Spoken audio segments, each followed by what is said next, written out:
Magandang buhay mga kachaupan. It's me again, Bernard Disola Galleto, and welcome to my vlog. Sa araw nito mga kachaupan, na isa naman pong budget meal ang ating lulutuin. Natiyak, magugustuhan ito ng buong pamilya at syempre ng buong tropa. Kaya tara, samahan niyo kong lutuin ito mga kachaupan.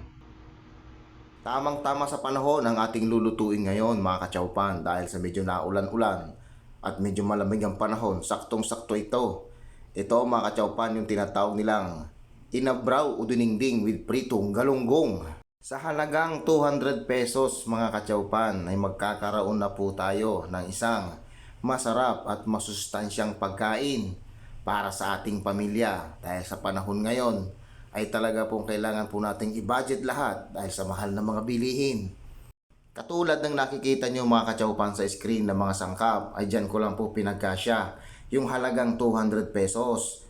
Pero tignan nyo naman kung gaano karami ang aking nabili. Talagang budget na budget pero talagang hindi kayo mapapahiya. Kaya hinanda ko na ang ating mahiwagang kawali. At syempre, as usual, ilalagay na natin ang siling green, ang luya, ang sibuyas. Yan po yung mga pangunahing sangkap mga kachaupan.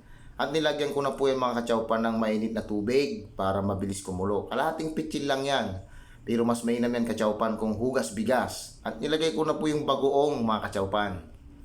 At syempre, pampadagdag lasa, Ajinomoto, bitchin. Nasa sa inyo yan kung maglalagay kayo hindi. Optional lang po yan. Huwag syadong marami. At syempre, sinalang ko na sa ating mahiwagang Calandius oil. Inuna kong nilagay mga kachaupan yung kalabasa kasi ito may katigasan. Syempre, tatakpan natin hanggang sa kumulo. Pagkakulo mga kachaupan ay tatanggalin po natin yung mga bula. Sasaidin lang natin ito mga kachaupan hanggang sa maubos yung mga impurities na iyan. At pagkatapos mga kachaupan nito ay atin itong hahalu-haluin. Parang ganyan lang. At syempre, titikman na natin ayon sa ating panlasa. Baka mamaya mataba o kay maalat para makapag-adjust tayo. Para sa akin ayos na. Kaya nilagay ko na ang sitaw. Siyempre may mga katigasan ito eh. Ang talong. At siyempre ang okra. At siyempre ilulubog natin yan mga kachaupan sa kanyang sabaw. Para pantay ba ang pagkakaluto. Sabay tatakpan ulit natin at hihintayin ulit natin itong kumulo. Pagkakulo mga kachaupan, ayan ang naging itsura.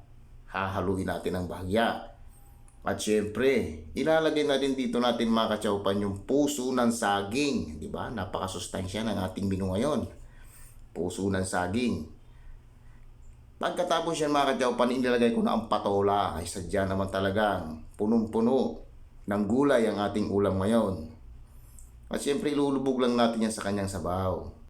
Sabay lagay ko mga kachaupan ng kaunting paminta. Dagdag aroma din yan mga kachaupan. At syempre tatakpan ulit natin. Sa puntong yan mga kachaupan ay malapit na itong maluto. Ayan ang naging itsura mga kachaupan. At inilagay ko na po ang dahon ng saluyot. Naku po, talaga naman. Napakasarap nito mga kachaupan. Talagang gulay na gulay lahat. Sa mga gulay lover dyan, kaway-kaway. Naglagay lang ako mga kachaupan ng ilang pirasong galunggong sa ating gulay. Para maglasang isda din yung sabaw. At syempre mga kachaupan, yung iba, isasawsaw ko po iyon sa suka na may sili. Kaya ano pang hinihintay natin? Kainan na! Hanggang sa muli, maraming salamat! Bye-bye!